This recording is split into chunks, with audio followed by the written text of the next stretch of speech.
सिद्धिविनायकमूर्ति की जय। जानकीकान्तस्मरणं जय जय राम राम। गोपिका जीवनस्मरणं गोविंद गोविंद। हर हर नमः पार्वतीपतये हर हर महादेव। श्री सद्गुरुस्वामिनः जय। आञ्जनेयस्वामिनः जय। सदा बालरूपापि विघ्नाद्रिहन्त्री महादन्तिवक्त्रापि पञ्चास्यमान्या विधीन्द्रादिमृग्या गणेशाभिधामे विधत्तां श्रियं कापि कल्याणमूर्तिः श्यामा काचन चन्द्रिका त्रिभुवने पुण्यात्मनामानने सीहिमा शून्यकविद्ववर्षजननी याः कापि कादम्बिनी महारारातिमनोविमोहनविधौ काचित्तमः कन्दली कामाक्ष्याः करुणाकटाक्षलहरी कामाय मे कल्पतां शारदा शारदाम्भोजवदना वदनाम्बुजे सर्वदा सर्वदास्माकं सन्निधिं सन्निधिं क्रियात्। श्रुतिस्मृतिपुराणानाम् आलयं करुणालयं नमामि भगवत्पादशङ्करं लोकशङ्करं। सदाशिवसमारम्भां शङ्कराचार्यमध्यमाम् अस्मदाचार्यपर्यन्तां वन्दे गुरुपरम्पराम्। अपारकरुणासिन्धुं ज्ञानदं शान्तरूपिणं श्रीचन्द्रशेखरगुरुं प्रणमामि मुदान्वहं। यदीयाङ्घ्रिचिन्ता सुपूता च वाणी यदीयं स्वरूपं सदा ध्यानयोग्यं तमेवेन्दुचूडाख्यदिव्यावतारं मनोवाक्शरीरैः गुरुश्रेष्ठमीडे सदात्मध्याननिरतं विषयेभ्यः पराङ्मुखं नौमि शास्त्रेषु निष्णातं चन्द्रशेखरभारतीं दोर्भिर्युक्ता चतुर्भिः स्फटिकमणिमयीम् अक्षमालां दधाना हस्ते नैकेन पद्मं सितमपि च शुकं पुस्तकं चापरेण भासा कुन्देन्दुशङ्खस्फटिकमणिनिभा भासमाना असमाना सा मे वाग्देवतेयं निवसतु वदने सर्वदा सुप्रसन्ना। कूजन्तं राम रामेति मधुरं मधुराक्षरम् आरुह्य कविताशाखां वन्दे वाल्मीकिकोकिलं। वाल्मीकेः मुनिसिंहस्य कवितावनचारिणः शृण्वन् रामकथानादं को न याति परां गतिं। यः पिबन् सततं रामचरितामृतसागरम् अतृप्तः तं मुनिं वन्दे प्राचेतसमकल्मषम्। आञ्जनेयमतिपाटलाननं काञ्चनाद्रिकमनीयविग्रहं पारिजाततरुमूलवासिनं भावयामि पवमाननन्दनं। वैदेहीसहितं सुरद्रुमतले हैमे महामण्डपे मध्ये पुष्पकम् आसने मणिमये वीरासने सुस्थितम्। अग्रे वाचयति प्रभञ्जनसुते तत्त्वं मुनिभ्यः परं व्याख्यान्तं भरदादिभिः परिवृतं। रामं भजे श्यामलं नमोऽस्तु रामाय सलक्ष्मणाय देव्यै च तस्यै जनकात्मजायै। नमोऽस्तु रुद्रेन्द्रयमानिलेभ्यः नमोऽस्तु चन्द्रार्कमरुद्गणेभ्यः। पीताम्बरं करविराजितशङ्खचक्रकौमोदकी सरसिजं करुणासमुद्रं राधासहायं अतिसुन्दरमन्दहासं वातालयेशमनिशं हृदि भावयामि। योऽन्तः प्रविश्य मम वाचमिमां प्रसुप्तां सञ्जीवयति अखिलशक्तिधरस्वधाम्ना। अन्यांश्च हस्तचरणश्रवणत्वगादीनि प्राणान् नमो भगवते पुरुषाय तुभ्यं। श्रुतिस्मृतिपुराणोक्तधर्मघोषणनिस्तुलं भक्तवात्सल्यजलधिं पूर्णानुग्रहकारिणम् उपन्यासमहारत्नम् अज्ञातकटुभाषणम् अनन्तरामयोगीन्द्रं मद्गुरुं श्रेयसे भजे। मूहुकं करोति वाचालं पङ्गुं लङ्घयते गिरिं यत्कृपातमहं वन्दे परमानन्दमाधवं। भक्तवात्सल्यजलधेः परमानन्दरूपिणः अस्मदाचार्यराजस्य प्रपन्नोऽस्मि पदाम्बुजं। त्र्यम्बकपुराधीशं गणाधिपसमन्वितं गजारूढमहं वन्दे शास्तारं कुलदैवतं। विराजन्तं त्रिनयने वल्लीसेनापतिं प्रभुं वाञ्छितार्थप्रदं वन्दे षण्मुखं कुलदैवतं। बुद्धिर्बलं यशो धैर्यं निर्भयत्वमरोगता अजाड्यं वाक्पटुत्वञ्च गणुमत्स्मरणात् भवेत्। அஞ்சிலே ஒன்று பெற்றான் அஞ்சிலே ஒன்றை தாவி அஞ்சிலே ஒன்றாராக ஆரியற்காக ஏகி அஞ்சிலே ஒன்று பெற்ற அணங்கை கண்டு அயலாரூரில் அஞ்சிலே ஒன்றை வைத்தான் அவன் நம்மை அடித்து காப்பான். ஊனிடைச்சுவர் வைத்து கண்பு தூண் நாட்டி உரோமம் மேய்ந்து 9 வாசல் தானுடை குரம்பை பிரியும் போது உதல் சரணமே சரணம் என்றிருந்தேன். தேனுடை கமலத்திருவினுக்கரசே திரை குள்மா நெடுங்கடல் கிடந்தாய் நானுடை தவத்தால் திருவடி அடைந்தேன் நைமிஷாரண்யத்துழுந்தாய். ஸ்ரீஹரயே நமः. सीतालक्ष्मण भरतशत्रुघ्न हनुमत् समेत श्रीरामचंद्राय परब्रह्मणे नमः. गुरुभवनपुरेशाय नमः. सद्गुरुचरणारविन्दाभ्यां नमः. वाग्देव्यै नमः. ओं हनुमते नमः. स्वस्त्यस्तु समस्तसन्मङ्गलानि सन्तु समस्तैश्वर्यप्राप्तिरस्तु. श्लोकैकदेशश्रवणपठनमात्रेण वक्तुश्च श्रोतॄणां धर्मादिनिखितपुरुषार्थ सिद्धिप्रदे समस्तकलिकल्मषापनोतन पटुतरे श्री राम गुणानुभवे अद्य वर्तमानकथाप्रसङ्गः पूर्वकथा संग्रहश्च. श्रीहरये नमः.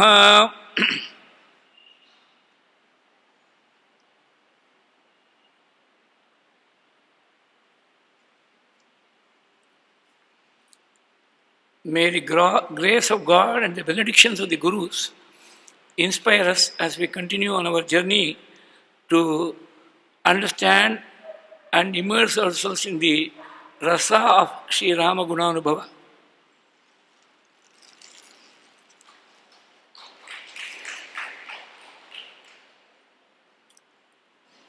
Yesterday, we were considering how Narada, in response to Valmiki's query, delineates a plethora of virtues, all to be found concentrated in one single personality, that of Sri Rama. The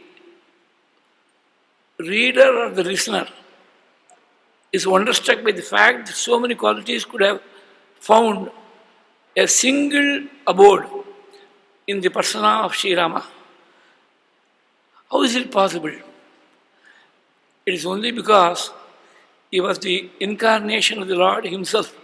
The Lord who is spoken of as being the repository of all Kalyana Gunas, all auspicious qualities.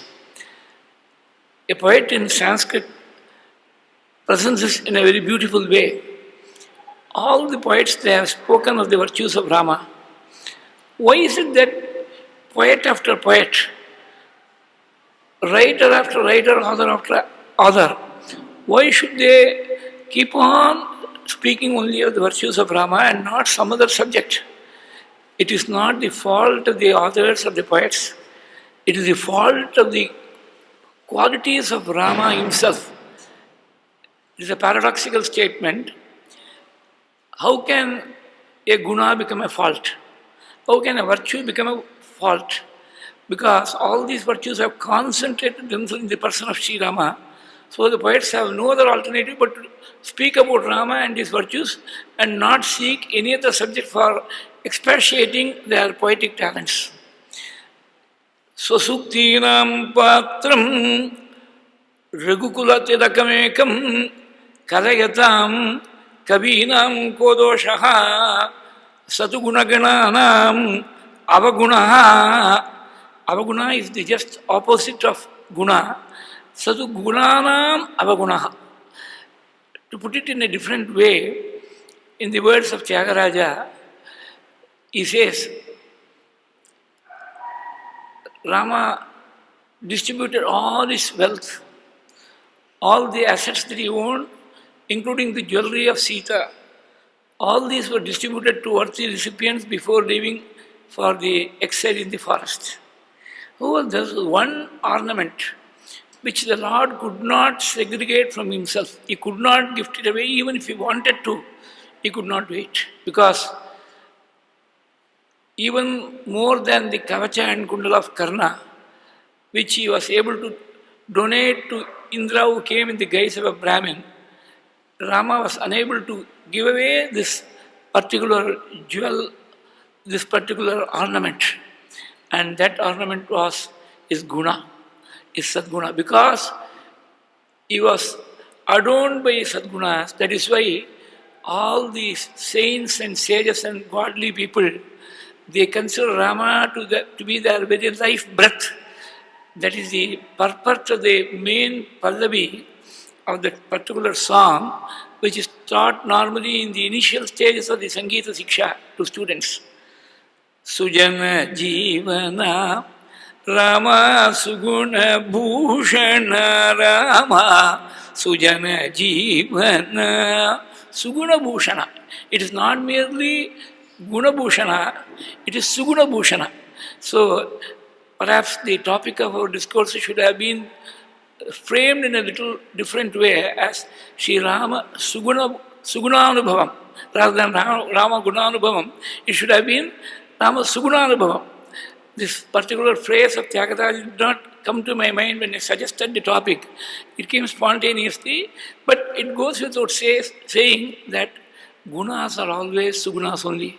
You don't call a durguna as a guna.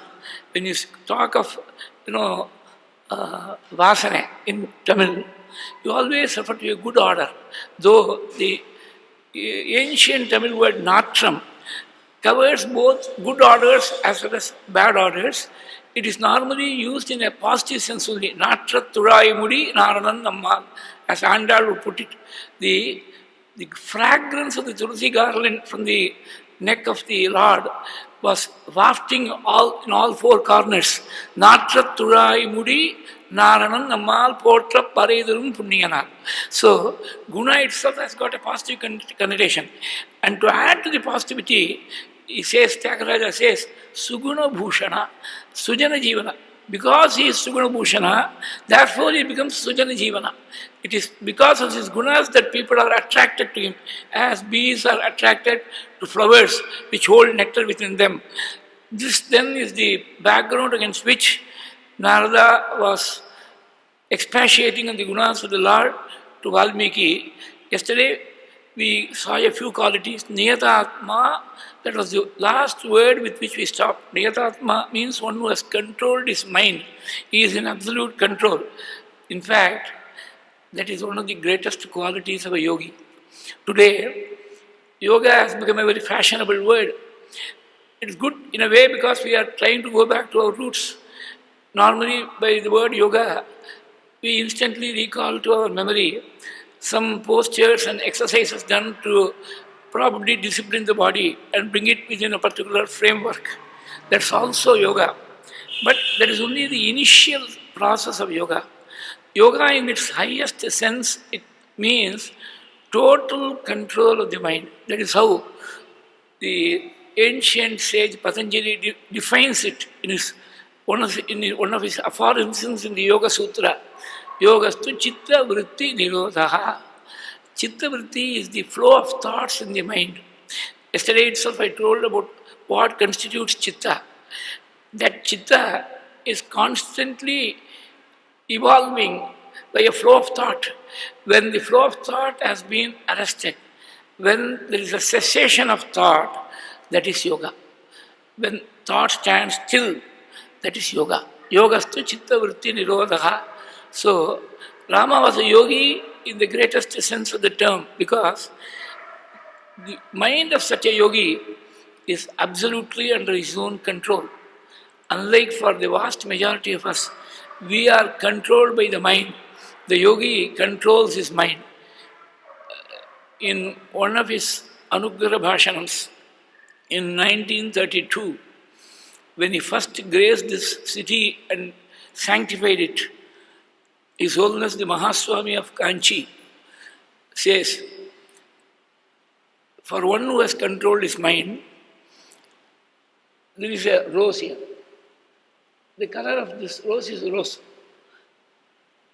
The color is also denoted by the word rose. The flower is also denoted by the word rose. Now, supposing I ask my mind to think this rose is green, it will immediately think of a rose only in a green color. If I were to tell the mind that payasam is the most bitter thing in the world, it should be able to conceive of payasam as being the most bitter thing.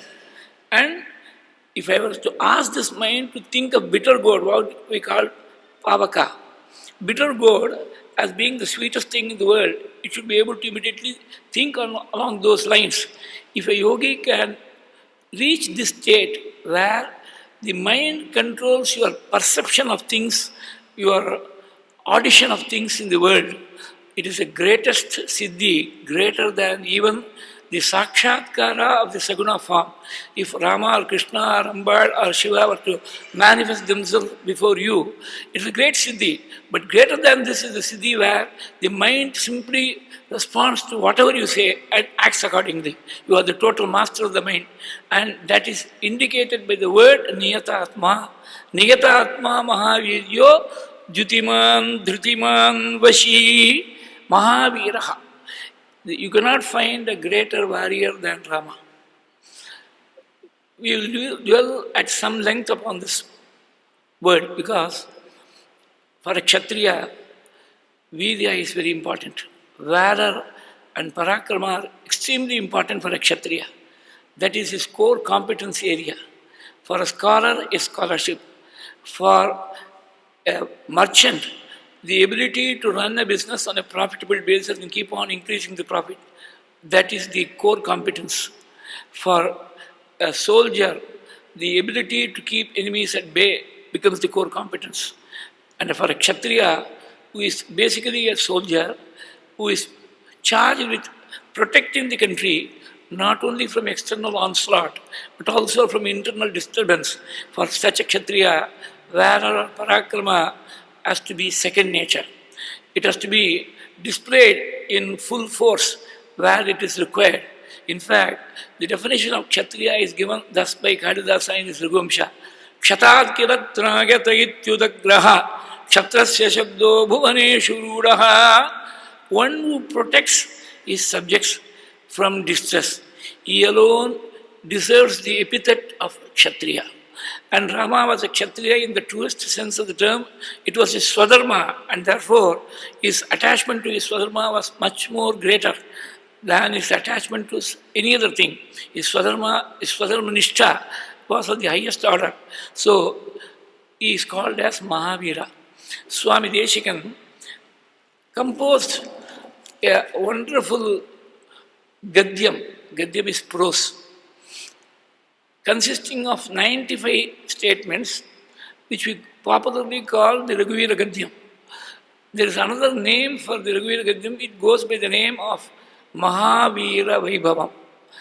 In the Raghuvira Gadyam itself, the opening statement is Jaya Jaya Mahavira, Mahadhira Dhaureya. So Mahavira always refers to Sri Rama. What was the nature of his Viryam? It was such that it would strike terror into the hearts of the enemies. They would not have even the will to fight. I will give one or two examples. In the Aranyakanda, when Kara and his horde of 14,000 Rakshasas, they come to face Rama, it is one man against an army. Normally, there is a phrase called a one-man army. He was a one-man army against a regular army. One man pitted against 14,000 Rakshasas, all of them, they were capable of inducing terror in the minds of the onlookers individually. Now think of this army collectively consisting of 14,000 Rakshasas, all of very daunting demeanor. Rama was fighting single-handedly. He sent Lakshmana to guard Sita within the safe enclaves of a cave in the nearby hills. And he took upon this task himself. There is a beautiful sloka there. The Rakshasas were unable to see when he drew his arrow from his quiver, when he fitted that arrow to his bow, and when that arrow was discharged. There was a simultaneous movement of all these things which blurred the act itself. They could not find out, for example, his fans are moving. When the fan is in movement, can you tell how many blades the fan has? Normally there are 3 blades. You may probably see a fan which is not being operated and say it has got 3 blades. There are also fans with 4 blades. But when the fan is in motion, you cannot find out whether it has got 3 blades or 4 blades. The motion is so fast. Normally we refer to it as RPM, rotations per minute. That is the technical word by which we refer to it. So supposing it has got, say, 60 or 100 RPMs, 100 times it rotates in a minute. The speed is such that you are unable to see the distinct individual blades which comprise the fan. Likewise, the speed of his discharge of arrows was such that the Rakshasas were unable to find out when his hand went to the quiver, when it fitted the arrow in the kodanta, and when it was discharged. Nadadanam sharan ghorani namunchantam shiri mukani vikarshamanam parsyanti rakshasaste bhayarditaha. They were simply awestruck with fear. They were numbed with fear to the extent that they could not respond in the normal manner which a warrior is expected to respond. This is one side of it. Again, in the final battle with Kara, there is a beautiful sloka that is not penned by Valmiki, but is penned by a great devotee of Rama who is known as Sri Ramabhadra Dikshita. He was a great grammarian, but a greater devotee of Rama, so that the world today remembers him more for his Rama Bhakti rather than for his grammatical prowess. He lived about 3 centuries back. He has composed a centad in praise of the Kodanda, the divine bow of Rama, a centad in praise of Rama's arrows, what we call Shatakam, or 100 slokas in Sanskrit, we refer to as a centad. In one of those slokas he says, Ekastu niragarbhe dasha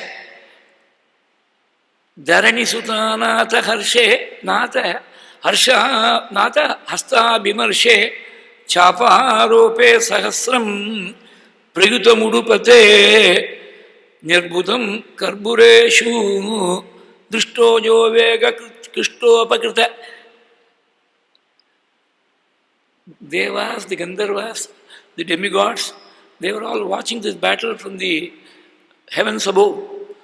Drishtojo vega krishtodgata kara hataha deva gandharva yakshaihi Akshinam Dinarakshi Sadishatu Kavita Dakshyam Aikshvaka Bana. That is the second half of this sloka.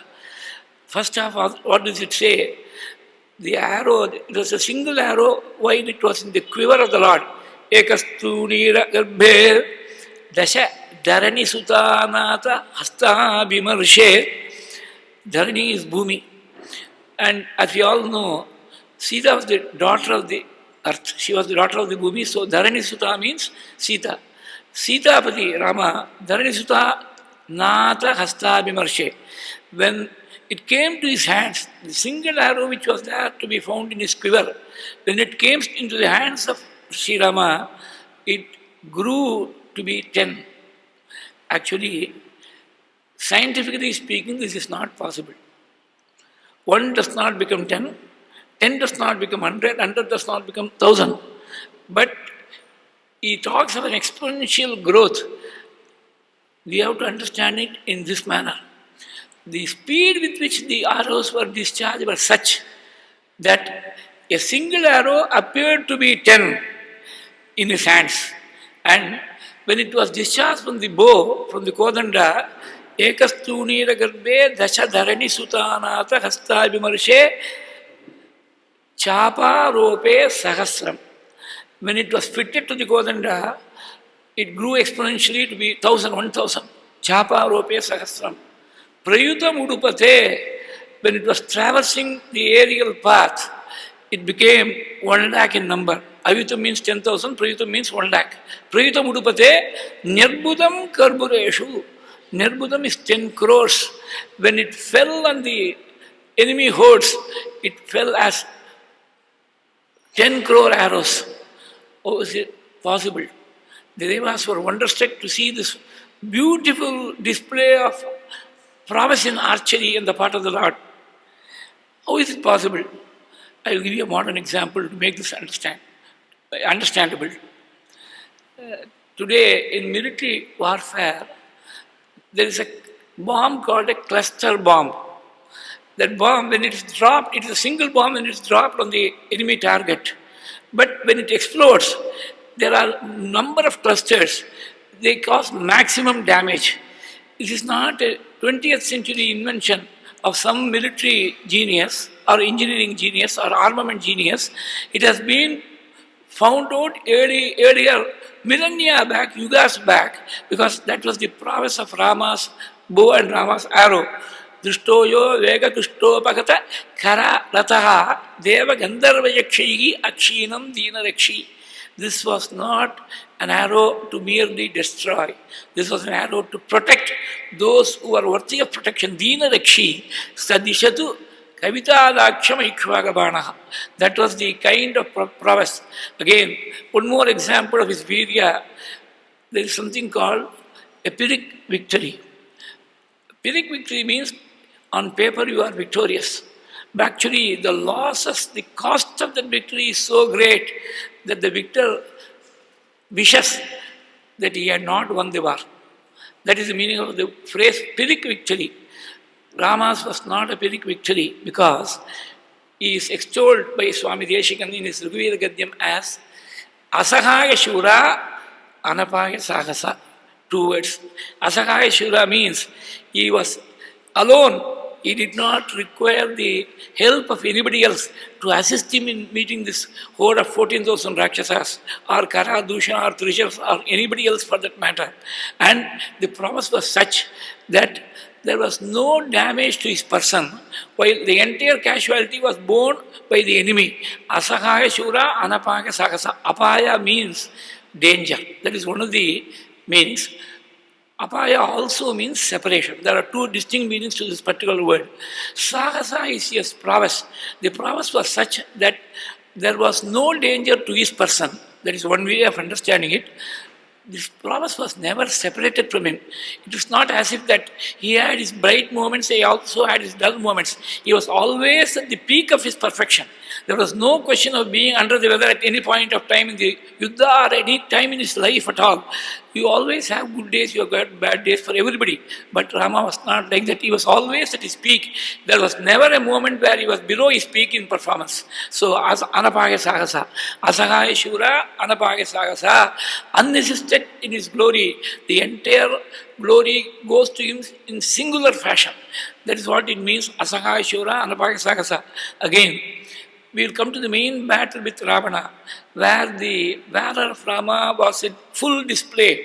He says, it is not an exercise in self-praise, but a factual statement. He says, there are only two people in the entire universe, mind you, not in the world, but the entire universe, which consists of so many worlds, the nether worlds, the heavens and the mortal world, all put together. There are only two people in the entire universe who can match this valor, who can display this kind of valor. When you say match this valor, it indicates a third person. There is no third person. There are only two people. Only two people are capable of showing this kind of virya on the battlefield. One is the Lord Parameshwara himself, who has been eulogized for his Tripura Samhara. The other is Sri Rama, who was none other than Parameshwara himself, because Shivasya Hridayam Vishnuhu, Vishnuhasya Hridayam Shivaha. They are not different. They are only wearing different raiments, different garments, different names, different forms, that's all. The same spirit inheres in both. The same spirit inheres in everything. Now, why say both? In everything, in every single cell in the entire universe, the same spirit inheres. That is why he is called the Sarvantaryami. Amba is also called a Sarvantaryamini Sati in the Lalita Sahasranama. So, either Parameshwara has to show this valor, or I will show it. Mamava Trembakasyava. These are the words of Valmiki. Swami Deshikan, because of his exceeding devotion to Lord Vishnu and Narayana, he got a little carried away and said, Rama's valor was greater than that of Parameshwara. Trembaka Samadika Gorastra Adambara. But Valmiki says, either Rama or Shiva, on equal footing, they alone are capable of displaying this kind of valor. The final battle with Ravana was so awe-inspiring that the Devas and the sages, they were observing from the heavens, and they exclaimed together, there is no comparison at all. For this Rama-Ravana Yuddham, the battle between Rama and Ravana, it does not have an example which can be cited as a nearest equivalent. No. If you are asked to say, what is the example for the sea or the sky, you cannot give an answer. The sky is the sky, the sea is the sea. There is no example, no nearest equivalent. Likewise, if you are asked to describe this battle between Rama and Ravana, you cannot describe it. It has to be described only in terms of its comparison with itself. It becomes its own example. It cannot be compared with anything else. Gaganam Gaganakaram Sagara Sagaropamaha. Rama Ravana Yoho Yuddham Rama Ravana Yoho Iva. There is a phrase in French which sums up this beautifully. Non-pareil. It is without a par, without an equal. Rama Ravana Yoho Yuddham Rama Ravana Yoho Iva. Naivaratram na divasam na muhurtam na chakshanam. Rama Ravana Yoho Yuddham Viramam Upagacchati.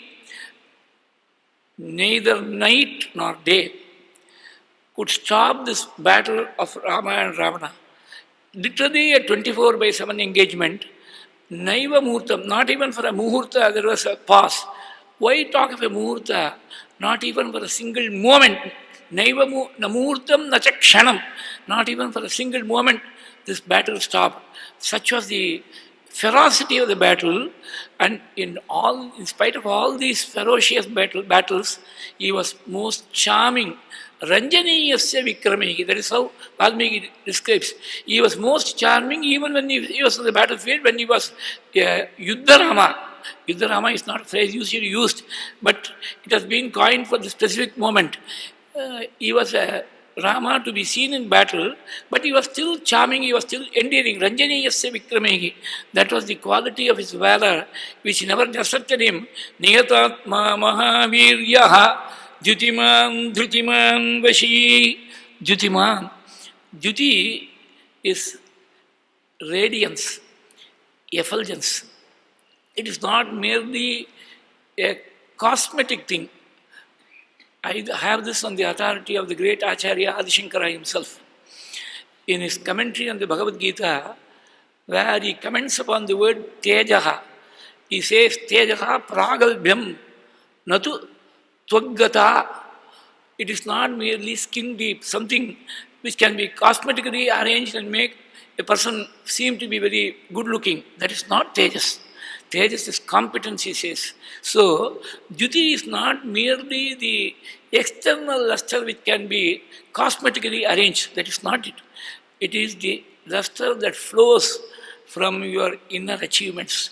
It is natural. It is spontaneous. It cannot be replicated. That is Jyuti. And that Jyuti was so overpowering, we have to go to Kambar to get a measure of that Jyuti. As you all know scientifically, the sun is about 8 light minutes away. 8 light minutes translates into several crores of kilometers, because light traveling at the speed of 3 lakh kilometers per second takes 8 minutes or 480 seconds to reach this planet Earth. So multiply this 3 lakhs by 480, then you will get the speed of light in terms of kilometers. So from that distance, the rays of the sun fell on the divine body, on the divine countenance of the Lord as he was walking in the forest, followed by Sita, who was herself followed by Lakshmana. It was a single file procession, Rama going in the beginning, Sita holding the middle, and the rear was brought up by Lakshmana. The rays of the sun fell on Rama and they disappeared. They were eclipsed. They were overshadowed by the rays of the Lord. The luminous countenance of the Lord eclipsed the rays of the sun. That is one of the meanings of that particular verse of Kamban. Veyon oli tan meneyin oli jodiyin maraya poyoyanum idayanodum idayanodum pona mayyo maragadamo marigadalo marimugilo ayyo ivan vadivenbadu or azhiga azhagudayan veyon oli tan meneyin virijodiyin maraya. They disappeared. The rays of the sun, the effulgence of the sun, disappeared in the face of this greater effulgence. To understand this, we must go to the Shruti and also to the Bhagavad Smriti as the Bhagavad Gita is known. He is portrayed as the light of lights, the greatest luminosity that the world can ever think of, or rather cannot think of. That is the nature of the supreme truth. It is very beautifully expressed in the Vedas. The sun does not shine in its presence. There is no question of talking of the moon or the fire or any other radiant object. All these luminosities, all these radiances, all these effulgences, they are simply eclipsed by the overpowering radiance of the supreme truth. Natatra suryo bhati na chandra tarakam nema vidyuto bhanti kuto yamagnihi tameva bhantam anubhati sarvam tasya bhasa sarvamidam vibhati. Because he is the light of lights, in his presence all other things they get eclipsed. That same supreme truth has now manifested itself as Sri Rama. How will that Jyuti be? Let us not try to understand the Shruti. Perhaps it is difficult to understand. The same thing is said in different words in the Gita. Yadgatvana nivartante tadhyama paramam mama. Natad bhasagate suryaha na shashanko ramarutaha. Yadgatvana nivartante tadhyama paramam mama. I will give a day-to-day example. For people who drive either a two-wheeler or a four-wheeler, they will be able to understand this example much better. When you go in the night, normally there's a huge convoy of trucks and heavy vehicles coming in the opposite direction. Nobody follows the traffic rules strictly, so that you feel blinded by the beam of light coming from the headlights. Especially for senior citizens, it's always better to avoid driving in the night. Now, don't ask the speaker how he's going to go home. That's a different matter. But senior citizens are better advised not to drive in the night, at least for long distances. The best thing is to stop the car, put on the parking lights, wait for the convoy to pass away, then you can continue your journey. Because the beaming headlights, they blind you. You are not aware. If a pedestrian crosses, you are not able to see him. It is a blinding light. If this ordinary light fixed to a truck or a bus or a car can blind you, think of the effulgence of the Supreme Truth, how blinding it will be. You cannot see anything else. That is what is meant. Yanisha sarvabhutanam tasyam jagarti samyami yasyam jagarti bhutani sanisha pashyato munehe. This is how a jnani state is defined in the Gita. He says, that which is night for the common people is day for the jnani, and that which is night for the jnani is day for the common man. What does it mean?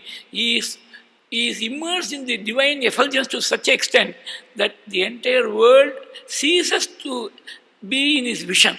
He has transcended the vision, the mortal vision, the phenomenal world, because he has been blessed with the vision of the Lord that eclipses everything else. That is what it means. Yanisha sarvabhutanam tasyam jagarti samyami yasyam jagarti bhutani sanisha pashyato munehe. So, likewise, Rama's effulgence was such that the sun's rays, they were overshadowed, they were totally eclipsed. I can give one more example. We have been fortunate to live in the times of the great Saint Mahaswami of Kanchi. Many people would have had this experience. You cannot look at him directly in his eyes. You cannot. Even in a photo, you find it difficult to look at his eyes. They are so brimming with luminosity, with radiance, divine radiance. In the photo, you are unable to look at his eyes. Think of directly looking at his eyes in person, because that is the effulgence of those who have realized the truth. And now you have got the very truth incarnate as Sri Rama. That duty was such that nobody could look directly in his eyes. Dutiman, Dhrutiman, Vashi. Nobody could look directly in his eyes unless he willed that they should see him. That's all. On his own, nobody can look at him. If there is a grace, divine grace, grace is the last word in religion, as somebody said.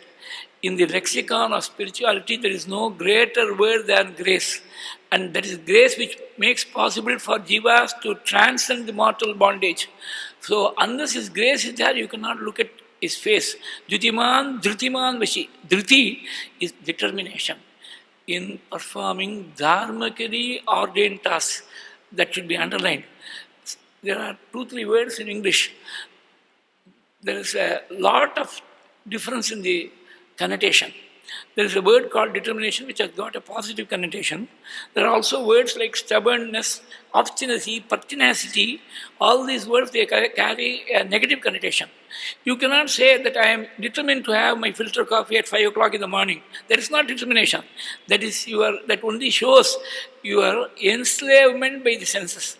You have been addicted to the practice of drinking coffee. So wherever you go, you want it, whether it's available or not, whatever inconvenience it may cost to your host, you want the 5 o'clock morning coffee. That is not determination.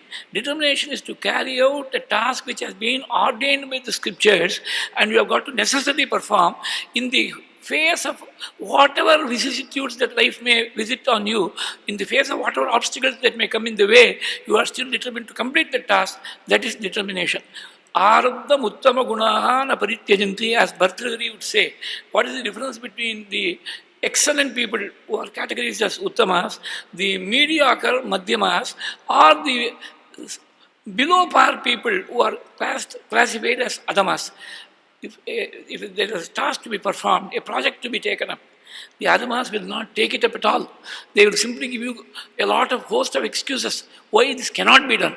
Unfortunately, the world consists of a majority of people who can give you any number of excuses why something cannot be done.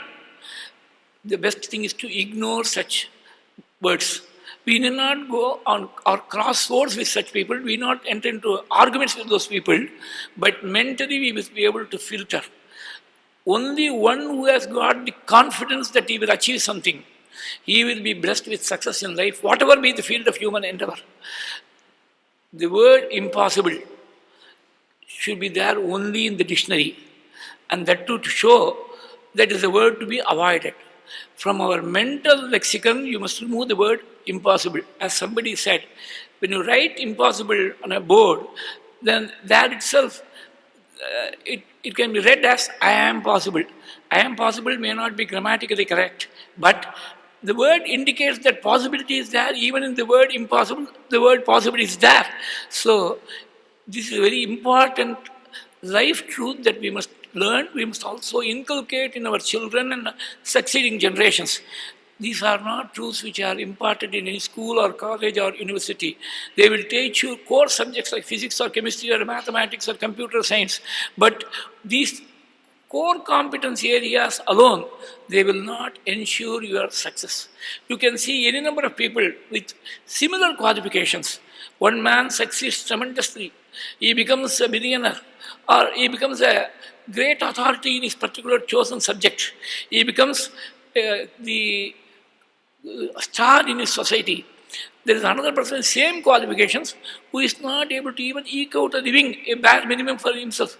It is a question of difference of attitude. As a famous management book says, successful people do not do different things. They do things differently. It is a question of attitude. That is there in the Ramayana. We should know that all these management concepts, all these modern concepts, they have been already articulated by Valmiki or Vyasa somewhere. The only point is, we do not know what Valmiki said, we do not know what Vyasa said. I will give you the exact sloka in the Yuddha Kanda. Rama and Ravana, they were fighting together. Rama's attitude was this: Jetavyamiti ka kutstaha, martavyamiti Ravanaha. Rama's attitude was, I must win at any cost. Ravana's attitude was, I must die in this battle. Martavyamiti Ravanaha. Both their wishes were granted. Ravana died, Rama won. So, Jetavyamiti ka kustaha, martavyamiti Ravanaha. It is the attitude which sets the successful people apart from the not so successful people. So, attitude is very important. And that attitude must be, if somebody in the world can do something, why not I? Why cannot I do it? Let us take it one step further. Even if nobody else is able to do something, why cannot I do it? If you can have that confidence alone will not work. You must work towards that goal. You must have that confidence in yourself. If you cannot believe in yourself, we don't ask you to believe in a supreme power. We don't ask you to believe in God. At least believe in your own self. If you cannot believe in your own self, how do you expect the world to believe in you? How do you expect society to believe in you? You must have that confidence, and you must have the determination and the hard work to carry it to fruition. That's very important. Never give up any activity. Once you have taken up any good activity, you take up only good activities. Never give up. Whatever be the cost, whatever be the hurdles on the way. In sports, you have got an event called the 100-meter hurdles. A lot of hurdles. Only one who clears all these hurdles, he becomes the winner of that race. Like life is so full of hurdles. It's a customized hurdle.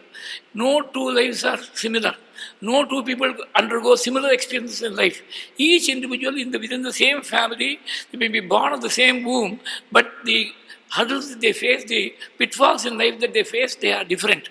How you overcome this hurdles, how you are able to overcome with grace and maintain your self-respect and dignity without getting cowed down by these hurdles, that will determine the type of person that you are, the caliber of which you are made.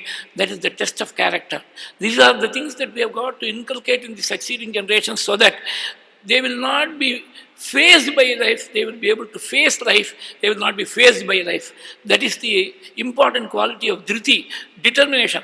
So as we were seeing in the sloka of Bhartrihari, he will give you 100 excuses why a particular thing cannot be done. That is the nature of the adhama, the below par person. For the mediocre person, he will start it. But if there are impediments in the way, he will simply throw his hands in despair and he will give up the project. That is the attitude of the mediocre. For the excellent, for those who are always successful, those who are leaders in their chosen realm, for those uttamas, arabdam uttama gunaha na parityajanti. They never give up. Whatever they have taken up, they never give up till it has borne fruit. That project or that task will not be given up. Rama was of such a dhriti, and one who possesses that determination, that sattvic determination. In the Gita, in the 18th Adhyaya, the Lord classifies this dhriti into three as sattvic, rajasic and tamasic. The slokas are there in the Gita, you can check it up. A very wonderful way of understanding this dhriti. This dhriti was sattvic. In Rama's case, needless to say, it was only purely sattvic dhriti. And one who has this dhriti, this determination, is the dhritiman. Let us illustrate this by one or two references to the story, main story. The conversation between Bharata and Rama at Chitrakuta, Bharata imploring Rama to come back, advancing a host of arguments in favor of this proposition, and Rama equally firm that he would not return to Ayodhya before the completion of 14 years. It is a wonderful debate between Rama and Bharata, which goes by the name of Bharata-Rama Samvada. There, at the end, very end, when all these persuasive methods have not borne fruit, Bharata, he has to accept that what Rama says is correct. Rama said at the ultimate end, he told Bharata, know this for certain. Lakshmi finds her abode in the moon. She may forsake her abode and she may come out of the moon. The Himavan, who is known for the snow-clad peaks, he may give up his snow. The ocean may abandon its banks, the ocean may cross its barriers, but I will not swerve one wee bit from the plighted word which I have given to my father. This is certain. No force on the earth or heaven can change this decision of mine. Lakshmi Chandra Lapayadva Himavanva Himam Tyajet Atiyat Sagaro Velam Na Pratigyam Aham Pitugu. That was the determination. Even the spiritual stature of Vasishtha could not make Rama swerve from his determination. Vasishtha gave him a lot of arguments. He said, I am your guru. The guru must be respected. Three people have to be respected according to scripture. Acharyaha, Acharyascheva Kakusta, Pita Mata Cha Raghava. Acharya, the father and the mother have to be respected. As Acharya for your entire parampara, I tell you, you have to come back to Ayodhya. He turned the tables on Vasishtha himself. You are a great preceptor, a great rishi, worthy of all the respect and adoration I still have for you. But with all respect, I must tell you that you have put the cart before the horse. You have reversed the order in which the respect has got to be given. It is not Acharya and Pita and Mata, but Mata, Pita and Acharya. That is how the Upanishad says, Matu Devo Bhava, Pitu Devo Bhava, then only Acharya Devo Bhava. So the sequence in which you are presented has to be simply turned upside down. It has got to be reversed. He did not even hesitate to stand up in front of his guru because his commitment to the plighted word was such, his determination was such. Whatever will be the obstacles placed in the way, he would not swerve from the truth, he would not swerve from the dharma. Dhyutiman, Dhrutiman, Vashi is, Vasha is bondage. When you are under bondage to something else, you are not master of your own self. Here, Vashi means one who has made the senses come under his own bondage. He has conquered the senses. He has mastered his senses.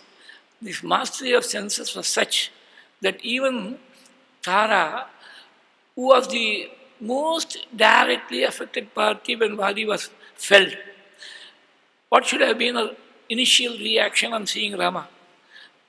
Whatever be the faults of Vali, whatever be the justifications for Rama killing Vali, that those points would not have struck in the mind of the widow who was immediately robbed of her Mangalya.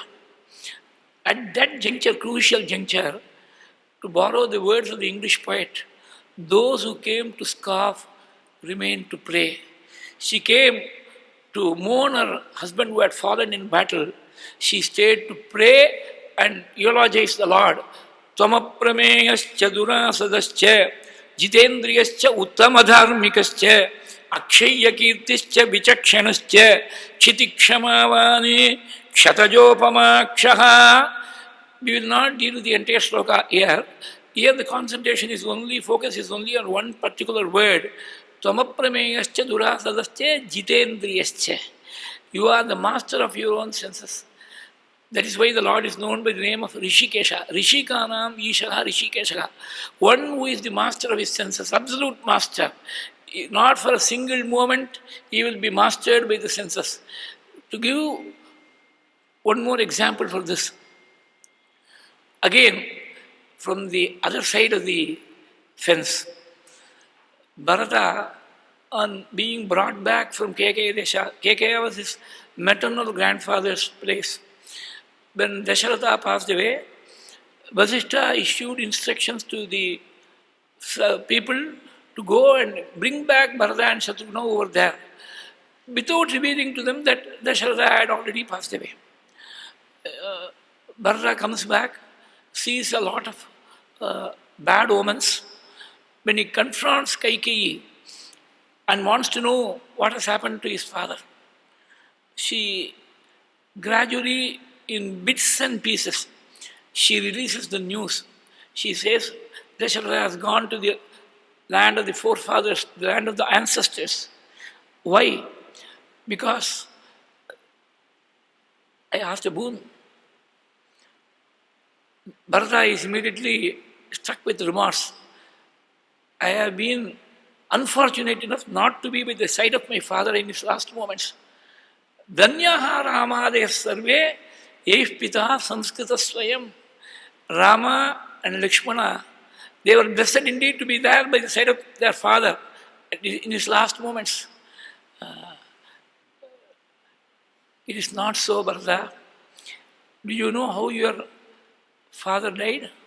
He died with the name of Rama on his lips. Rama was not there, Lakshmana was not there, you and Shatrughna also, you were in Kekaya Desha. What happened to Rama? Why he was not there by his father's side? Kaikeyi says, he went to the forest. Why did he go to the forest? Because I asked a boon from your father that he should go to the forest. At that juncture, Bharata exclaims, why was Rama sent to the forest? Did he commit any grave crime which would attract such a punishment? Did he rob any Brahmana of his wealth? Did he commit foeticide? Or did he cast his covetous eye on another man's wife? There, Kaikeyi says, Naramaha paradaranam chakshurbyam api pashyati. Rama would not even lift his eyes to see another woman apart from his own wife Sita. That was the certificate of character which Kaikeyi could give. Even Kaikeyi could not fault Rama on this account. There are certain things as householders we know. You can hide anything from anybody. You cannot hide your true nature from your own spouse. They will find out. A wife, especially with the women, the instinct, she will find out if the husband is trying to be false with her. She will definitely find out. Now you have got a testimony from the words of Sita herself. There, while the Vanavasa was in progress, and the sages of Dandakaranya came to Rama for succor, he promised them that he would destroy the Rakshasas and save them. At that juncture, after the sages have been sent off, Sita remonstrates with Rama and says, why do you want to be drawn into the vortex of this battle between the Rakshasas and the sages? What is the nexus? Why should you go and interfere in this? Without reason, if you are going to give scope for anger, there is a great dosha. 3 faults are listed by Sita. One is telling a falsehood. The other one is coveting somebody else's wife. And the third is when you are drawn into fury or anger without reason. She says, I absolve you of the first 2 sins. You cannot think of those sins at all, even in your dreams. You are always Satyasandha. You can never swerve from the truth. Manasyapi tata Rama nachaitat vidyate kvachit kuto vigashanam strinam paresham dharmanashanam. Even in your mind, even in your dreams, you cannot think of another lady other than myself. You are wedded to your only wife. That is why Tyagaraja said, Oka mata, oka bana, oka patni. One wife, one arrow, and one word. The plighted word will never change. That is the kind of certificate that Sita gives. You cannot think of any other woman other than myself. Ekadara nirataha, sadekadara nirataha. That is how she says. Again, this Vashi finds its extension in the Bhagavatam. There, for 1,000 years, of the total of 11,000 years according to Valmiki, a total of 13,000 years according to Vedavyasa, that is the span of the Ramavatara, when he inhabited the mortal world. 1,000 years he spent with Sita. The rest, 10,000 years, Sita disappeared into the Bhumi. So, he led a life of Naishtika Brahmacharya, Brahmacharyam Akhanditam. That is how the Bhagavatam terms it. That was the kind of control over the senses that he exercised. So much so that all these sannyasis and recluses who have forsaken the pleasures of the sense, they bow to Rama. That was the nature of his overpowering Indriya Nigraha. Dhitiman Vashi, Buddhiman, Nitiman, Vagmi, Shiman, Shatru Nibargana. That is the next sloka.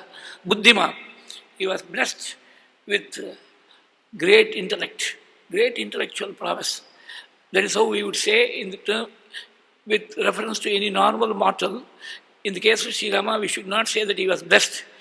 He was the very embodiment of intellectual excellence, Buddhiman. And that Buddhi, that application of brain and intellect did not desert him even in the most difficult of situations.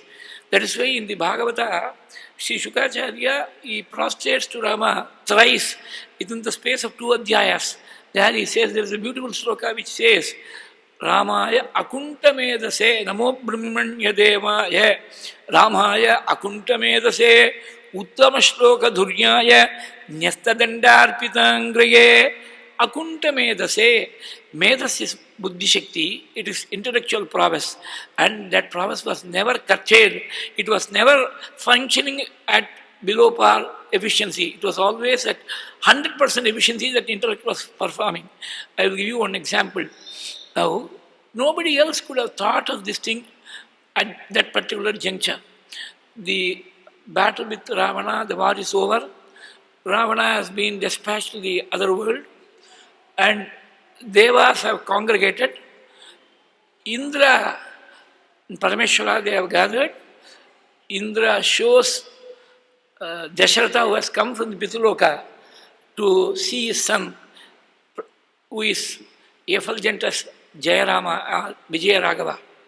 There, Dasharatha, after 14 years, he is meeting his son. He says, when the boon was sought from me, I thought that Kaikeyi was simply putting me in a very difficult position. I now realize that it is the hand of the Devas which has forced this boon so that a greater good can accrue to the people. I want to give you a boon. Please ask any boon, it will be granted. What boon did Rama ask? No other person could have thought of such a boon at this critical juncture where the emotions are running high Ravana has just been felled, and he is seeing his father after 14 years, not in a mortal form, but as a Pitru Surupa. Any other person would have been overwhelmed with emotion at that time. He says, in the Ayodhya Kanda, when you are lamenting after giving the boons, because you are forced to give the boon, you are lamenting.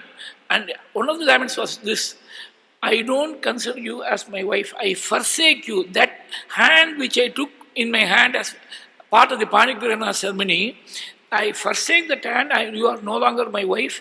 Bharata is no longer my son. These were the words that Dasharatha uttered in the agony of his being forced to send Rama to exile.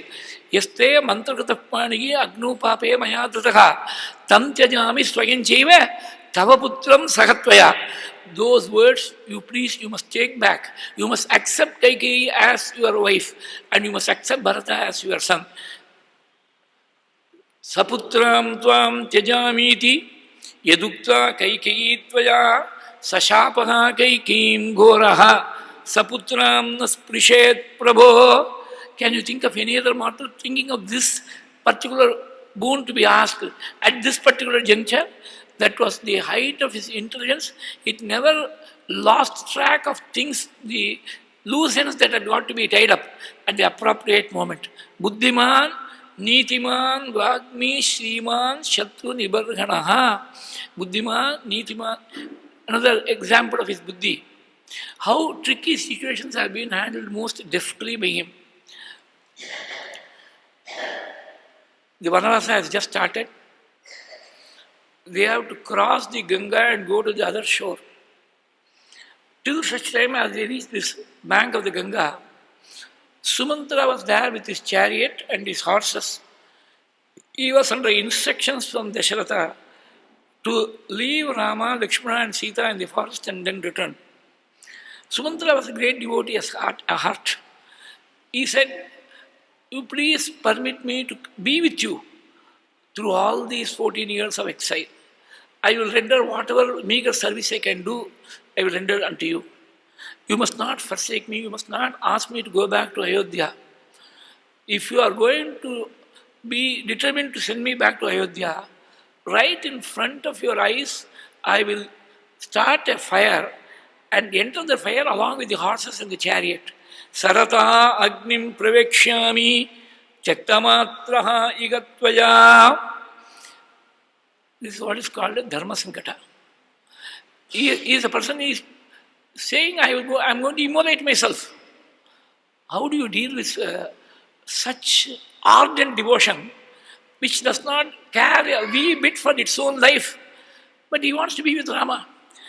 Rama gave a wonderful reason which Sumantra could not refute at all. He said, Kaikeyi is now satisfied that one part of the boon has been fulfilled. I have been sent to the forest. Now, there must be a proof that I have actually been sent to the forest, I have been abandoned in the forest. Unless you go back with the empty chariot and the horses, Kaikeyi will not be completely at peace with herself. She may think that under the guise of sending me to the forest, Dasharatha has given secret instructions to you to see that I am safely ensconced as a state guest in any of the neighboring countries who are well disposed to us, so that after 14 years they can be adequately compensated and they can be brought back from the neighboring country. That should not be the impression that is created in the mind of Kaikeyi. What will happen is, then he is not worried about whether he gets the state honors or whether he is going to be in the forest. He is not bothered about that. He says, if Kaikeyi were to get that impression that Dasharatha has furtively arranged for me to be enjoying the hospitality of a neighboring state and not to be privy to the difficulties of the forest life, then she will doubt my father Dasharatha as a man who has not kept up his plighted word. I don't want Dasharatha to have the ignominy of being labelled as one who cannot keep up his plighted word. To prove that he is a Satyasandha, Kaikeyi must not entertain such a doubt, and for Kaikeyi not to entertain such a doubt, you must go back with the empty chariot. Janami paramam bhaktim maite vrityavat shnuchapi yadattam tvam preshayami purimitaha santushtagi sa devi vanavasam gate mahi Mithyavaditi Rajanam Nashanketa Mithyavaditi Rajanam. Mithyavadi is one who is false in his words. She should not think of my father as one who has not lived up to his true word. That is why I am asking you to go back. See the kind of excellent but very subtle logic which he could apply at the most crucial juncture. Buddhiman, Nitiman, Vagmi. Nitiman. Nitiman is one whose sense of justice is absolutely perfect. He will not be swayed by any external considerations. There is no bias. There is no fear. There is no favor. The law must prevail. Whether the person is known to you or not known to you, whether that person is somebody to whom you are obligated or not, the law must prevail. There must be no concession given. He is a man of absolute justice. That is why Nitiman, Buddhiman, Nitiman, Vagmi. I'll give you an illustration for this.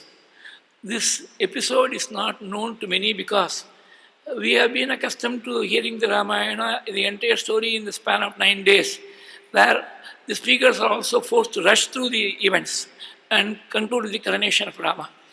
This particular episode takes place in the Uttarakhanda.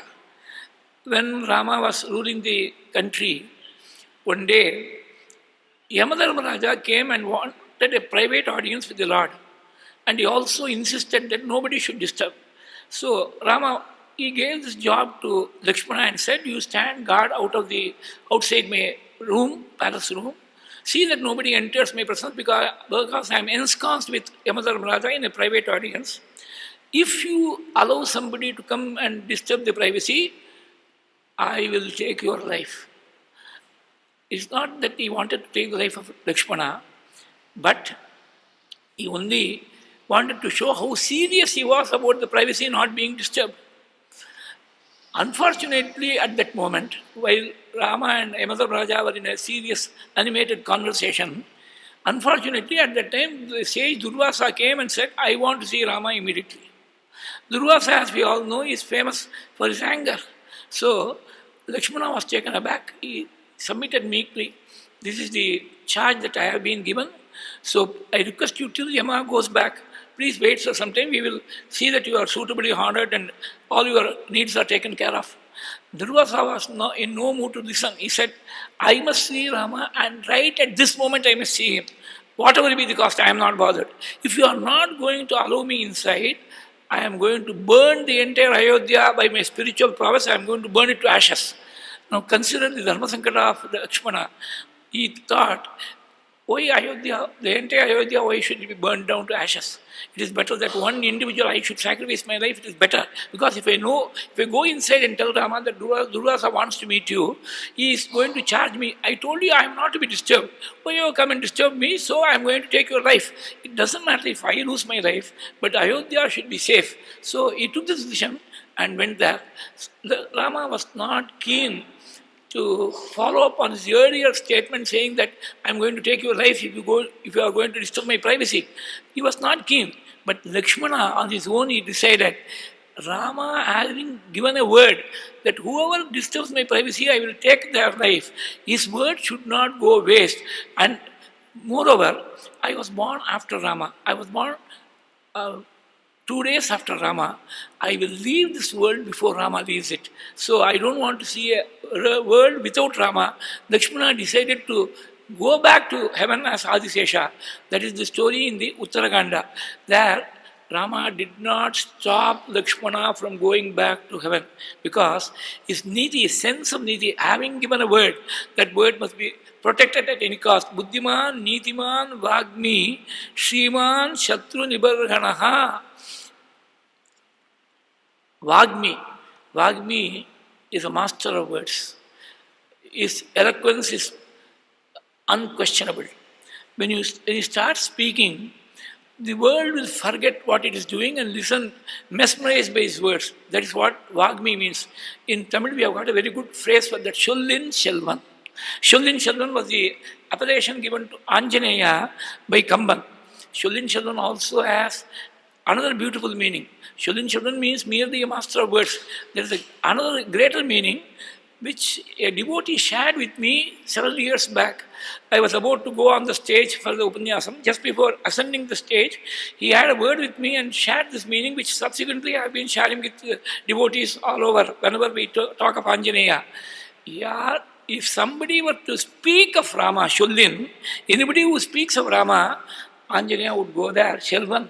Yeah, if somebody is going to speak of Rama, Shullin, you were Shelvan.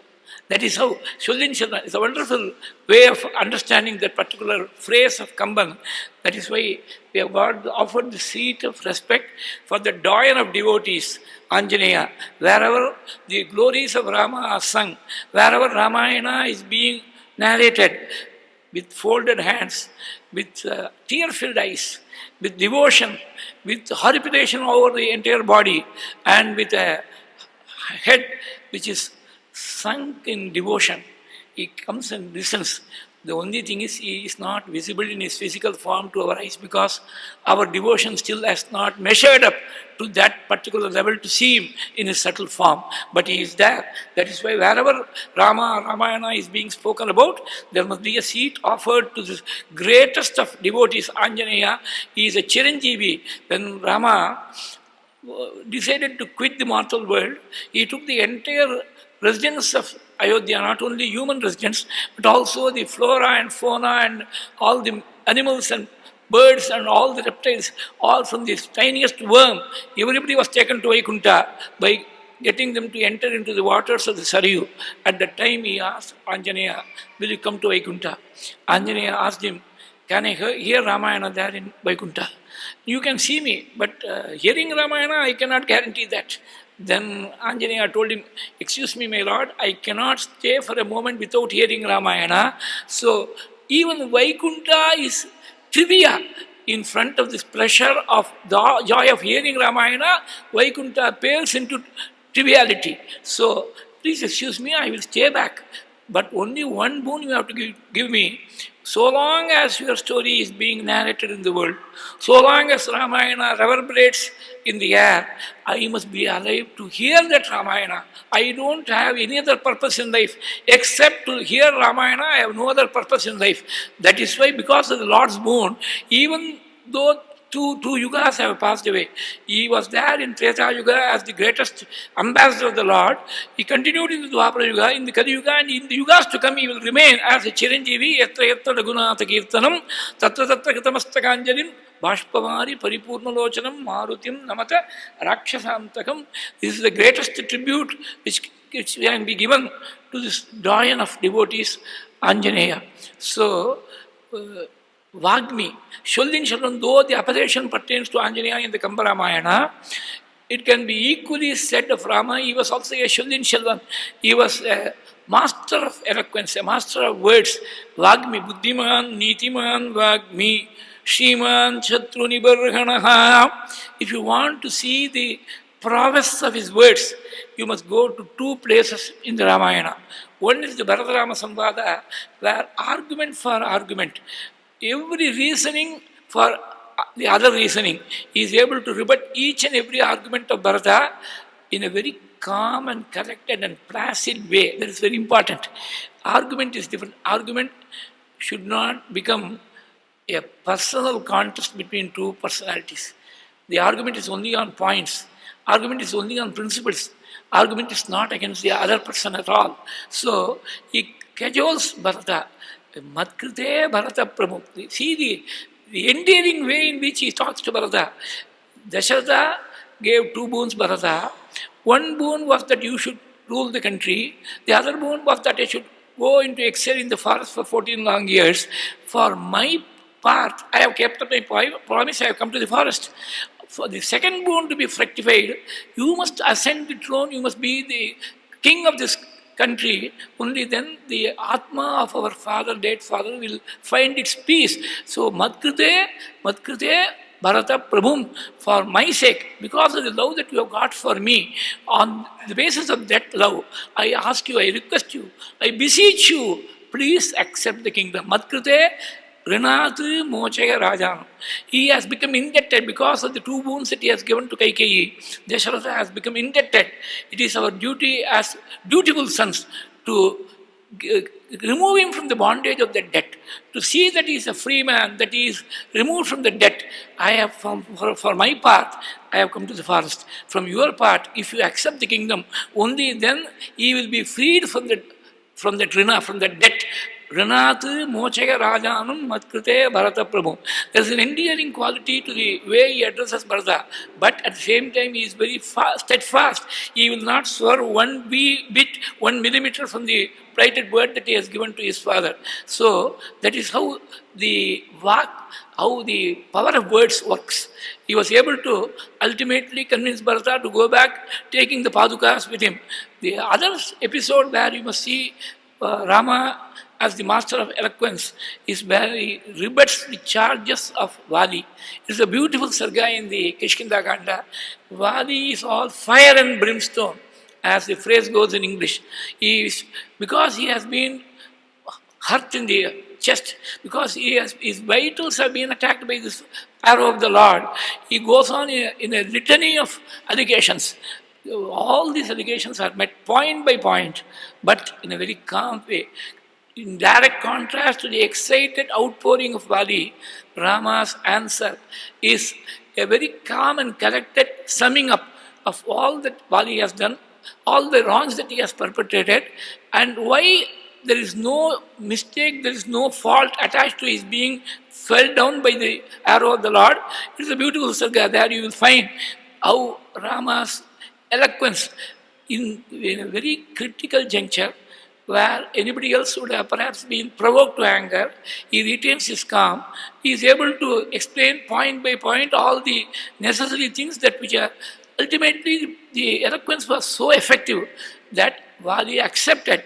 Nadosham Ragave Dadyu Dharme Adigata Nishchayaha. Rama, I am fully convinced. Vali is in his last moments. He knows that he is going to quit this world in a moment or two. At that stage, there was no need for him to curry favor with the Lord. So, without fear or favor, he says, I now understand that what you did is right and what I did is wrong. In fact, I will go one step further and tell you, Tara, my beloved wife, she tried to prevent me from coming into battle with Sugriva. She knew that you are behind Sugriva, you are the force behind Sugriva. She told me, don't go there. Why do you want to have animosity with Rama? Overriding her objections, I came because I wanted to be felled by your arrow. That is why I came and engaged in battle with Sugriva. Twattoham vadam akangshan varitobi taraya Sugriveena Samaradha Duntu Yuddham Upakataha. Sugriveena Sagabratra Duntu Yuddham Upakataha. He is my own brother. I came to battle with him only because I knew that this battle would end in this fashion. I would be felled by your arrow. I wanted to be felled by your arrow. That is why I overruled the objections of Tara and came into the battle. That was the power of Rama's eloquence, that Vadi could accept in a very sporting spirit. He could accept that what he had done is wrong, and the punishment that was meted out to him was absolutely justified. That was the force of eloquence. Buddhiman, Nitiman, Vagmi, Shriman, Shatruni Barhanaha. One more example of his Vagmi, of his eloquence, if you want to have. The reasoning was such. When Kausalya came to know that Rama was going to the forest for 14 long years, she could not control it. She said, I am your mother. I am equally deserving of your respect and love as your father. As a mother, I say you should not go to the forest. Now this is a Dharma Sankata. The father has already promised that Rama will go to the forest. The mother says you should not go. If you go, you will go to hell. Nirayam prapsase putra, Nirayam is hell. You will go to hell if you go beyond my words. If you are going to defy my words, you are going to go to hell. Now, how would you meet this kind of an argument? And the Smriti says, Pitu Shatagunam Mata Gauravena Atirichyate. Smriti is the Dharma Shastra. It says, the mother should be respected 100 times more than the father. Pitu Shatagunam Mata Gauravena Atirichyate. There is no gainsaying this fact. But there is a slight nuance in understanding it. The Vyakyatas, the commentators have said, Pitu Shatagunam Mata Gauravena Atirichyate iti Sushrusha Pare Natu Vachana Karane. In terms of rendering service, you must render 100 times more service to the mother. She has carried you in her womb for 10 long months. Discarding all her personal conveniences, she has tended to you. She deserves 100 times more Sushusha. But when it comes to upholding the plighted word, the Father's word reigns supreme. Natu Vachana Karane. This is the nuance which the commentators have explained. So, Rama did not try to force his way. No, I have given my way to my father. I have to go. What you are telling is not correct. Even in terms of Dharma Shastra, only in terms of service you are entitled to 100 times more service than my father, not in terms of keeping up the plighted word. He did not say that. There is no occasion where he has hurt the sentiments of the other person. With all due respect to you, I have no ability to overcome or go against my father's word. He takes the burden on himself. He does not bring Kausalya into the picture at all. See the nice way of putting it. He says, my father has given me an order. I have to follow it. I have got to put it into practice. It is beyond my capability to go against the word of my father. Nasti Shaktiki Piturvakyam Samatikramitum Mama. Those are the exact words. So, Kausalya is pacified. He has not directly said, I will not obey you. He has not directly said that. I have no ability to go against my father's word. What can I do? My hands are tied because of my father's word. And then he points out the dharma. He says, then she understands this. She raises another argument. She says, if you are going to go to the forest, I will accompany you. How can a cow remain separated from the calf? You are the calf, I am the cow. I am going to come along with you. He said, so long as my father Dasharatha is alive, you have got a primary duty to tend to him. It is your Pativrata Dharma, and that Pativrata Dharma is not to be discarded at any point of time. That is not the path of virtue, that is not the path of Sanatana Dharma. And she accepts that what Rama says is right. This is one thing we have got to note in our scriptures. There have been arguments galore, not only in the Ramayana, in the Bharata, anywhere else in Bhagavata. There are so many places where there are a lot of arguments. But ultimately, both the parties to the argument, they accept that the scripture is final, that the Shastra is final. That is why dispute resolution was much more easier in the bygone eras. Today we are unable to solve disputes whether at the individual level or the international level. From the individual level to the international level, disputes are very difficult to solve because ego comes in between. We are not able to accept the supremacy of scripture or the supremacy of a governing law. We are unable to accept it. We want to establish that what we say is right. Each individual wants to establish what he or she says is right. That is why dispute resolution becomes difficult.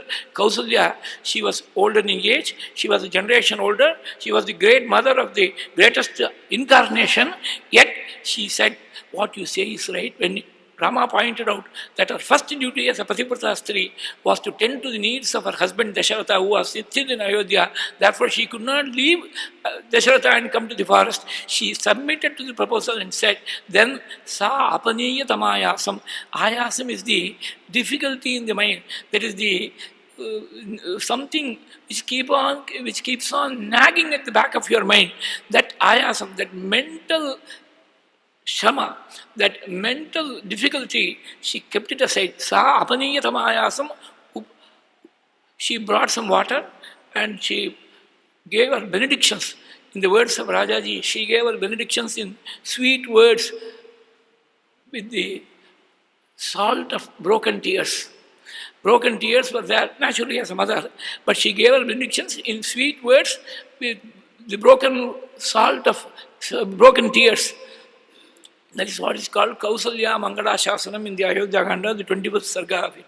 So his eloquence was such that it could convince, whether it is Kausalya, whether it is Bharata, whether it is Vali, whether it is somebody else, it could convince anybody that what he did was right, not to establish his position, but to establish what was the right thing to do in the particular circumstances. Buddhiman, Nitiman, Vagmi, Shriman, Shatruni Barhanaha. This Shriman is a very interesting word. It comes twice in the course of the 11 and a half slokas which he said yesterday, they contain about 70 qualities. Here you have got two.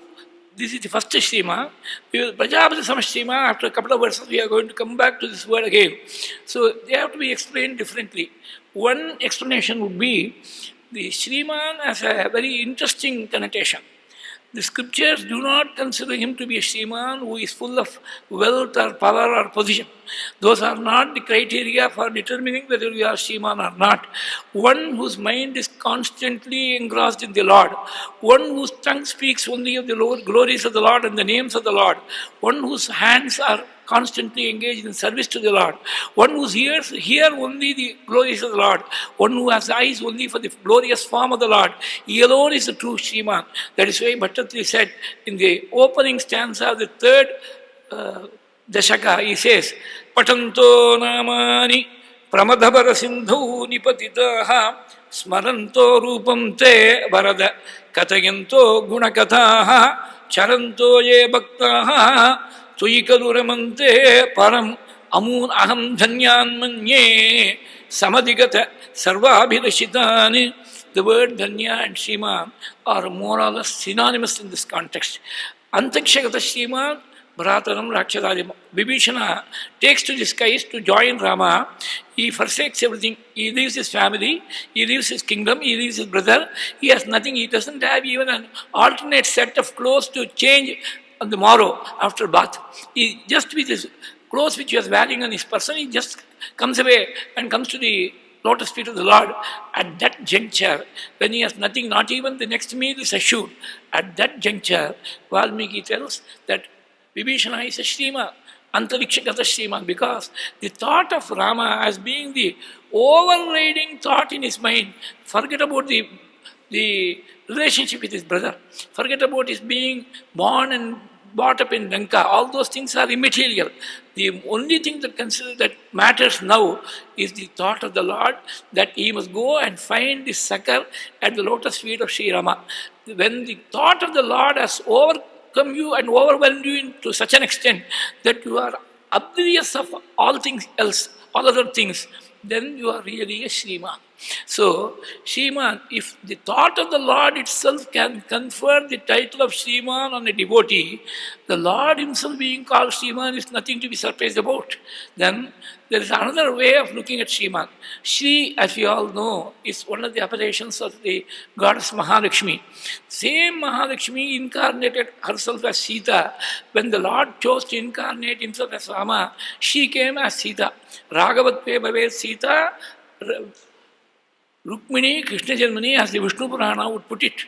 So, she was never separated. She was separated in the initial period for 6 years before she got married to Rama. She was married at the age of 6. Rama was 12 at that time. Those years were spent in the shadow of her father, Janaka.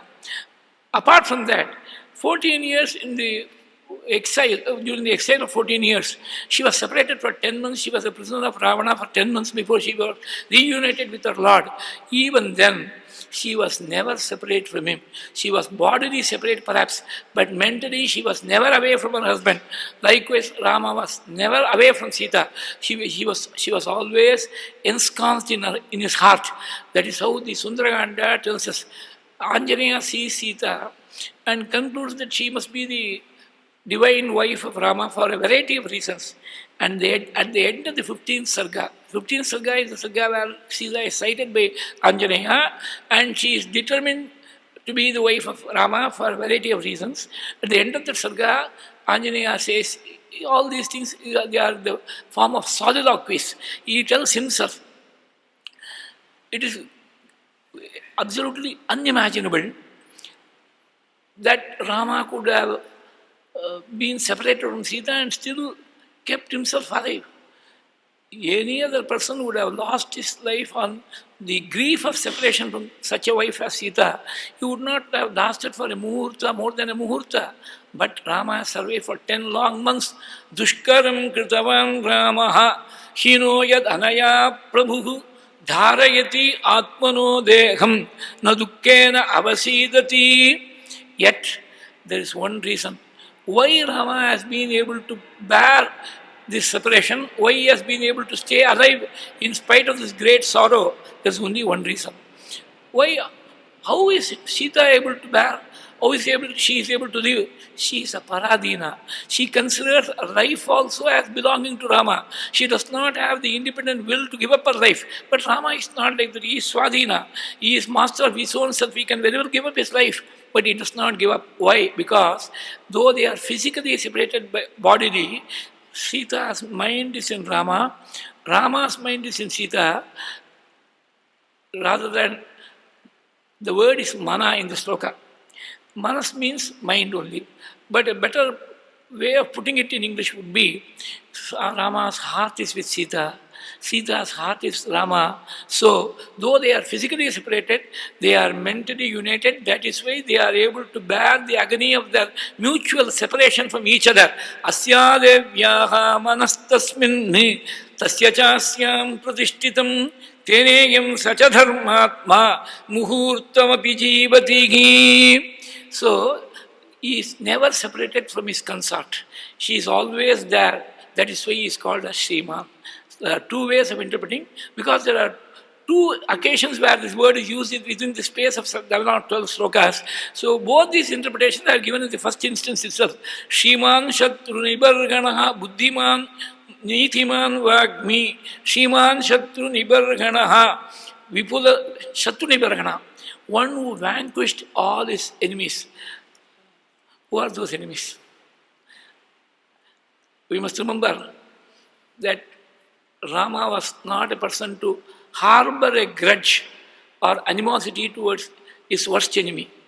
We have got ample evidence to prove that.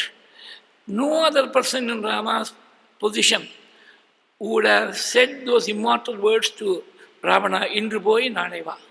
As Kamban has immortalized in his stanza, Indruboi Porukku Nadevayana Nalgiran Nagiran Kamugin Vadi Tavru Kosala Nadu Udai Vallal. Here was a person who has abducted his wife, who has rendered grave injustice to his person. He is standing there in front of you. He has lost all his arms. His chariot has been broken. His bow has been broken. His charioteers have all been disposed of. He is alone, without a single armament to help him. Any other person would have taken advantage of this position and said, I will slay you now. No, not Rama. When Ravana was forced to shed tears of sorrow at the very pitiable position to which he had been reduced, the heart of Rama, full of compassion, was moved. It was moved to exclaim, Gachanujana miranarditastvam pravishyaratrincharara jalankam ashwasyanirya hirati chadanvi tadabadam drikshasi mehratastaha. You go back. I give you time to go back, to heal your wounds, to have good refreshments and see that you are able to nourish your body. Think over, introspect about what you have done. I have no personal animus against you. I am only interested in reclaiming my legally wedded wife, my Dharmapatni Sita from your clutches. If you give back Sita to me, I will go back to Ayodhya. I have no other consideration in fighting with you. You think it over. If you are able to come to the conclusion that you don't want to retain Sita, you give up Sita, that will be the end of the battle. We will part as friends. Nobody else could have told this. Yet Rama uttered those immortal words. That Ravana did not heed those words, he chose to fight is a different story. Because Ravana, in his heart of hearts, he knew that Rama was the divine incarnation. He wanted to die at the hands of Rama. I am not speaking this without authority. If you see the slokas of the Ramayana, there is a sloka where after losing Kumbhakarna, after losing Narantaka, Devantaka and a host of other Rakshasas, all renowned warriors in their own right, after losing all of them in battle, Ravana exclaims, who is this great man who has been single-handedly responsible for decimating the vast majority of my armies? Who is this? Yasya vikramama sadhya rakshasaha nidhanangataha tammanye raghavam veeram narayana manamayam. The same Rama who has been responsible for the annihilation of my vast armies. He is none other than Narayana himself. This is one of the Gayatri Ramayana slokas. There are 24 slokas which have been compiled to give you the Gayatri mantra by connecting the first letters. One of the Gayatri Ramayana slokas is this in the Yuddha Kanda. Yasya Vikramama Sadhya Rakshasaha Nidharangataha Tammanye Ragavam Veeram Narayanam Anamaya. There is a parallel in the Kamba Ramayana. Shivano Allan Nanmuganallan Meivaram Aduginrahan Tavanoyan Shade Mudika Tiranallan Ivaneda Aveda Mudar Karanam Yendrahan. He is not Shiva, he is not Brahma, he is not a sage, because a sage has to perform penance for several thousands of years to reach that state. Tavanoyan Shade Mudika Tiranallan. Who is he? Ivaneda Aveda Mudar Karanam. He is the one supreme truth which the Vedas proclaim as the primordial cause of the world. Ivanedana Veda Mudar Karanam Yandran. He knew that Rama was divinity himself. So anyway, he knew that his end was near. Rather than suffering the ignominy of death by some other hand, he wanted to have the blessing of being dispatched in this world by the divine hands of Rama. So he did not choose to surrender Sita, he chose to fight on. He chose to fight on. There is also another reason, because so many people, his own brother Kumbhakarna, his son Indrajit, so many people have lost their lives. So all their sacrifices would have gone in vain. If ultimately, if I am going to surrender Sita, I might as well surrender right in the beginning itself. All these lives would have been saved. So he did not want to save his own skin at the cost of his relatives. So he decided to fight on. So that is a different story. But Rama had the magnanimity to tell him, Gacchanu Janami Ranardhatastam Pravishya Ratrinchara Rajadankam Ashwasya Niryagi Raticha Danmi Tathabadam Drikshasime Ratastaha. Tomorrow you come with fresh valor, with fresh vigor, with fresh armaments, with a new chariot and new charioteer. Then, though I am a part of the infantry at that time, though I am a footborne soldier, you will find what is the Rama's valor. You will find while you are being in a chariot and I am standing on my own feet, you will know what is the valor of Rama. Tadabadam Vrikshasime Ratastaha. He did not have any animus against even Ravana, not to speak of other people. For that matter, he did not harbor any grudge against Kaikeyi also, because in the Aranya Kanda you have got a sloka when Lakshmana goes on about how Bharata would have been awake at very early in the morning, at 3 o'clock in the morning, to perform the Dhanurmasa Puja to the Padukas. And thinking of Bharata, Lakshmana says, I have not done anything. Bharata is great. In your absence, though he is physically separated from you from hundreds of miles, he is still constantly thinking of you and your Padukas. He is a great one. Jitasvargas tadaptava bhratra bharatena mahatmana vanastam apitapasye yastvam anuvidhiyateke. Having begotten such a great Mahatma, Bharata, as her son, and having Dasharatha, the great emperor, as her husband, it is ununderstandable how Kaikeyi could have stooped to this level to ask a boon to send you to the forest. This one sentence of Lakshmana, Rama could not tolerate. He said, if you want to talk, you talk about Bharata. I will, throughout the day and throughout the night, I will keep on hearing about the greatness of Bharata. But please don't denigrate our mother Kaikeyi even one wee bit. That was the kind of devotion he had towards Kaikeyi, who was responsible for his exile. He did not bear animus against anybody. Then, how do you explain this word Shatru Nibarganaha? All these things are only background material to understand what is the real meaning of Shatru Nibargana. Who is the Shatru? Who is the enemy? Not Ravana, not Kaikeyi, not Shurpanaka, not all these physical figures. The real enemies of any person who is trying to spiritually uplift himself or herself there are only two enemies. One is desire, kama, the other is anger, krodha. This is what the Lord tells Arjuna in the Gita, kama yesha krodha yesha rajoguna samudbhavaha. Mahashano Mahapapma Vidhi Yenam Iga Vairinam. This Kama and Krodha are not really two distinct things. They're one same thing in two different forms. When desire is frustrated, when you are unable to fulfill your desire, then it transforms itself, it modifies itself as anger. If you throw a ball against a wall, a rubber ball will rebound. The ball which is thrown against the wall is desire. That which rebounds is anger, that is krodha. Kama yesha, krodha yesha, rajoguna samudbhavaha. So, kama and krodha, ichcha and dvesha, they are the real enemies which anybody has to conquer. And those are the enemies which Rama decimated, those are the enemies which he annihilated. You have got this on the authority of Adi Shankara, he says, Raga Dvesha Mukha Sura Mari. That is Bodhendra, that is Sadashiva Brahmendra in his Kirtana. Acharya Bhagavad says in his sloka in Atma Bodha, Tirtva Moharnavam Hatva Ragadveshadi Rakshasane Yogi Shanti Samayuktaha Atma Ramo Virajate. Tirtva Moharnavam. He crossed the ocean called infatuation. Tirtva Moharnavam Hatva Ragadveshadi Rakshasane. Raga is desire, Dvesha is animosity. The two different ends of the spectrum. Hatva Ragadveshadi Rakshasane. Ragadveshadi Rakshasam. The Rakshasas in the form of desire and anger. Those are the Rakshasas he decimated. Sarva Shatru Nibar Shiman Shatru Nibarganaha. Those are the Shatrus which we have also got to guard against, the enemies which we have also got to decimate.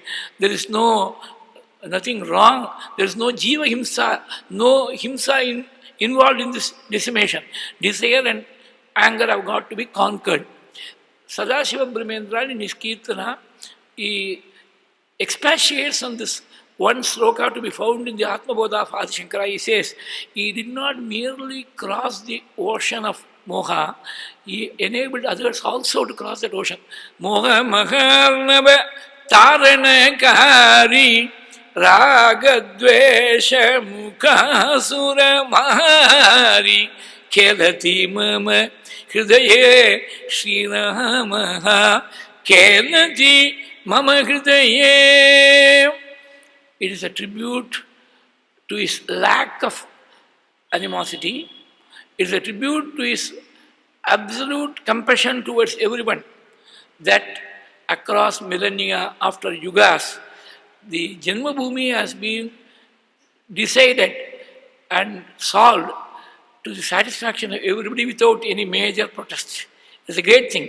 Just go back 30 years in time, within our own lifetime, we know how a lot of disputes were there, how these disputes got solved, how Supreme Court judgment was accepted by people on both sides of the divide with amicable intentions. This is a tribute to the great Rama, who did not have the slightest animosity to anybody. That is why when you talk of Rama, there is no animosity. There is only celebration. There is only mutual respect and regard. That is the kind of radiance that he is able to radiate from his own divine self. So there is no animosity. The Shatrus referred to, the enemies referred to are only desire and anger. Shiman Shatru Nibarganaha Vipulamso Mahabahuhu Kambugrivo Mahahanu. The next one or two slokas, they describe the Samudrika Lakshanas.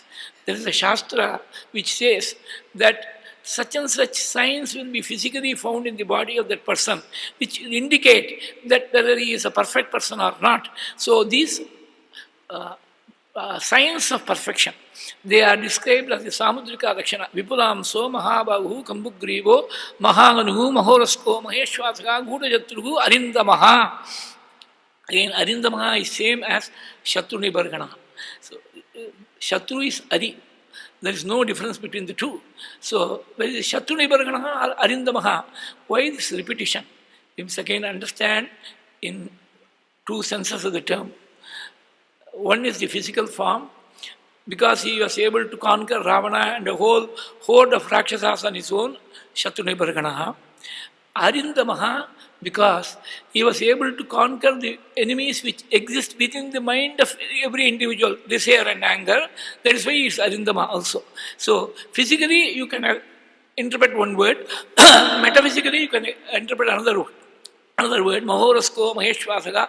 I am not going into the words describing the Samudrika Lakshanas because our subject is Rama Guna Anubhavam, and already the 2 days have already passed. We are left with 3 days, and we are not even in the first sarga of the Ramayana. We are not even covering. We are not even covering even 50% of those slokas. Anyway, to the extent that we are able to immerse ourselves in the Gunanubhava of Rama, that will be our blessing. I don't think I will be able to exhaustively cover, not by a long shot, not during the next 3 days, but whatever we can cover, to that extent we are benefited. As they say in Tamil, Thinna Manukku Shoga. So long as you are able to the extent that you are able to immerse yourself, we are benefited, we are blessed, there is no doubt about it. Mahorasko Maheshwasaka Gurujatruhu Arindamaha Vipulam So Mahabahu Shriman Shatrunibarhanaha Shubharakshanaha. All these auspicious signs were to be found in his person. Shriman Shubharakshanaha. Then Dharmagya Satyasandascha Prajapati Samashriman Dhatari Purushodhana, it comes later. Dharmagya Satyasandascha Prajanancha Giterataha. Dharmagya. You knew Dharma, knew not only Dharma, but also the intricacies of Dharma, the nuances of Dharma, as we have seen earlier a few minutes back. He knew, even though the mother prohibited him from going to the forest, he knew what was the heart of Dharma. He was able to explain that Dharma in a convincing way to his mother and ensure that she could give her benedictions for him to go to the forest. Dharmagya Satyasandascha. The Dharma is very sukshma. It is very subtle. It is not easily perceptible at first glance. That is what he tells Vadi.